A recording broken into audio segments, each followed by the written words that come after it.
Hi BookTube, I'm here with another review for the Hilary Weston Writers' Trust Prize for Nonfiction nominees for the year 2020. Today I'll be talking about The Way Home by David A. Neal. An interesting book. It starts off as a history of Neal's family, particularly his indigenous side. He belongs to the Kwakwaka'wakw tribe, and talks in particular about their connection to art. It goes into Neal's own start in art, and then it begins reading like someone's resume as Neal kind of lists off his own exploration of different forms of art. It was very interesting to read about his family and how they defied Canadian laws that tried to kill off Indigenous art and culture, and that despite these attempts to commit cultural genocide, people like Neal are able to continue making Indigenous art. I thought that was a very powerful statement to be like, you tried in the past to kill off my people and their culture, but people like David Neal are continuing to push forward and to hold on to that culture and art. I also like how he incorporated traditional mythology at the beginning of each chapter, which was interesting to read and to kind of see the common themes woven throughout. We eventually see this connection of 4 years and 4 things, and I wish there was a bit more examination of why 4 was such an important number. I didn't really find that, but that was an interesting thing to notice. He also mentioned some major Indigenous historical moments and his connections with them, particularly how he connected to them through his art, such as residential schools, the Mohawk crisis in Oka, the Dakota Access Pipeline. The pictures of his art are gorgeous, and the format of the book, you'll see how big it is. Its largeness showcases that very well. You know, that if anything in this book will be the reason that people pick it up and keep it is because of the pictures of the art.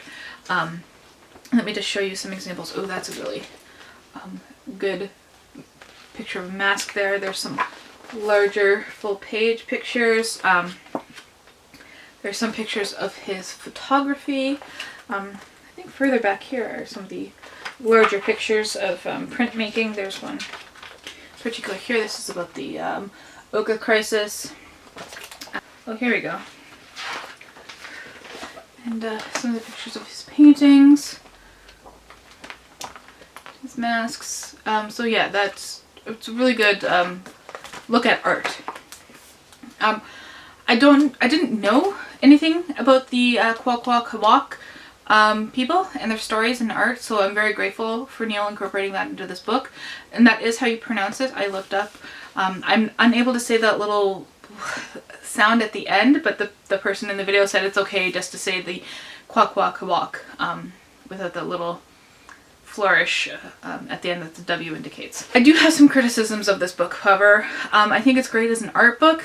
As something to sit there and kind of read, I didn't really enjoy it in the second half. The second half kind of felt like it was lacking personality. You know, there wasn't anything drawing me back to read it. It didn't feel very personal. It just felt like reading a list of his accomplishments. And I think that's great that he has all these accomplishments, but there was no like plot, nothing to kind of drag you back into. It was just, I did this and then I did this and then I did that kind of thing. I wanted to know more about his feelings about his art, and about his journey and his personal reflections about it. I would have appreciated a more personal look at his journey with art, and some of his feelings as well as some of his successes, because I'm sure that happens in everyone's life, and it doesn't feel like there was anything about failures and what he could have done better. It's all about, you know, all the good stuff that's happened in his life. So yeah, those are just a few criticisms there. But otherwise it is a very beautiful book to look at. So that's my review of The Way Home by David Neal, and thank you for watching.